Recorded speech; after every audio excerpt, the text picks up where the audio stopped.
श्रीकृष्ण राधे राधे. तर आजचा आपला ब्लॉग आहे. ठाण्याला चाललो आहे आपण. नवीन इस्कॉन झाला ठाण्यात, तुम्हाला सगळ्यांना माहिती आहे. तर आपण तिकडेच चाललो आहे आणि खूप दिवसानंतर आपला ब्लॉग येतो आहे. तर आता तुम्ही सपोर्ट करा, लाईक करा, कमेंट करा, शेअर करा. आणि आता मी भिवंडीवरून चाललो आहे ठाण्यासाठी.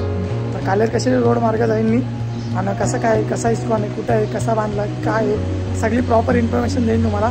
तर ब्लॉगचे साथ बने राहो. लाईक करा, कमेंट करा, शेअर करा. चला आता मी वडाळ्यात निघतो. मी आणि माझ्यासोबत हर्षल आहे, तो माझे तेव्हा असं आहे. तर चला आता जाऊ पुढे आणि जाता आता भेटू. तर काहीच आता आम्ही बघू शकतो गॉगल घालायचं आहे, रुमाल घालतो. चला पुढे भेटतो. नाईटर करून झालेलं आहे. आता पेट आम्ही निघतो. आता आम्ही सामानचा टाका सोडलेला आहे आणि आता पटापट जातो आणि पोचतो आणि तुम्हाला दाखवतो. आता तिकडेच भेटू कारण की मध्ये शूट नाही करत, पाच निघतो. तर चला आता आरशी मारतो.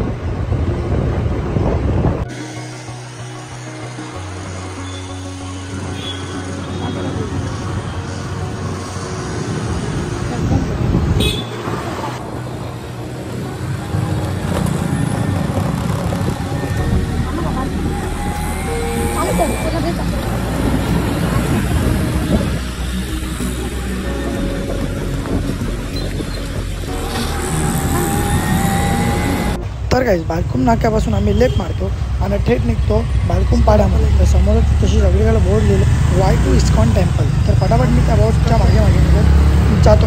आज संडे होता म्हणून आम्हाला गर्दी भेटली. तर तुम्ही बघू शकता बाहेरून मंदिर खूप सुंदर वाटतं. तर आता फटाफट आम्ही आतमध्ये निघतो. काही इस्कॉन आणि चेकिंग करतात आमच्या मागे. आता चेकिंग केले आणि आता आम्ही चाललो आहे मंदिरामध्ये. तर असं तुला कसं वाटतं एक्सपिरियन्स घेऊन. तर काही तुम्ही मंदिर बाहेरून बघू शकता. खूप सुंदर असं मंदिर बनवलेलं आहे आणि ठाण्यामध्ये पहिल्यांदा इस्कॉन झालं आहे. तर माझा एक्सपिरियन्स तर खूप चांगला होता. आता वाटाट पुढे जातो आणि काय ते सगळं तुम्हाला सांग. तर काही एंट्री केल्या तर आम्हाला दिसतात इकडं सुंदर असा फुलांनी बनवलेला एक बगीचा टाईप होता. तर त्याच्यामध्ये आम्ही बघितलं तर खूप सुंदर सुंदर वेगवेगळे कलरचे फुलं होते आणि खूप सुंदर असा बनवलेला. परत झाडं सोडून त्याच्यावरती वेली वगैरे पण सोडलेली आणि बघून तर खूप भारी वाटलं. आणि त्याच्या बाजूला शंकर भगवान एका होडीवरती विराजमान होते, म्हणजे बसलेले होते. राम लक्ष्मण सीता माताचा थोडासा छोटासा टेक्स्चर होता त्याच्या बाजूला. मी तो पण बघितला, व्हिडिओ काढले.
झाला होता. आम्ही पोचलो होतो 6:30 वाजता आणि देऊळ उघडायला अर्धा तास होता, पण आम्ही थांबलो होतो. मग आता अर्ध्या तासात देऊळ उघडला 7 वाजता आणि आम्हाला आरती पण भेटली करायला. आणि आता अख्खं दर्शन झालेलं आहे, मंदिर फिरून झालेलं आहे. तर आता आम्ही जातो मंदिरामध्ये.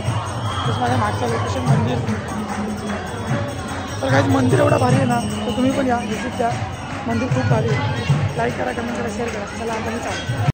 तर हे काहीच माझा एक्सपिरियन्स तर खूप भारी होता आणि मंदिर बघून मला खूप सुंदर वाटलं, कारण की एवढा सुंदर मंदिर मी फर्स्ट टाईम बघतो आहे आपल्या ठाण्यामध्ये. आणि तर मला तर मंदिर खूप पसंत झालं. तर तुम्ही कधी जाणार आहेत लाईक करा, कमेंट करा, शेअर करा आणि कमेंटमध्ये नक्की सांगा की तुम्ही कधी जाणार आहेत. तर आजच्यासाठी एवढंच. चला गाईज, बाय बाय. जय श्री कृष्ण, राधे राधे.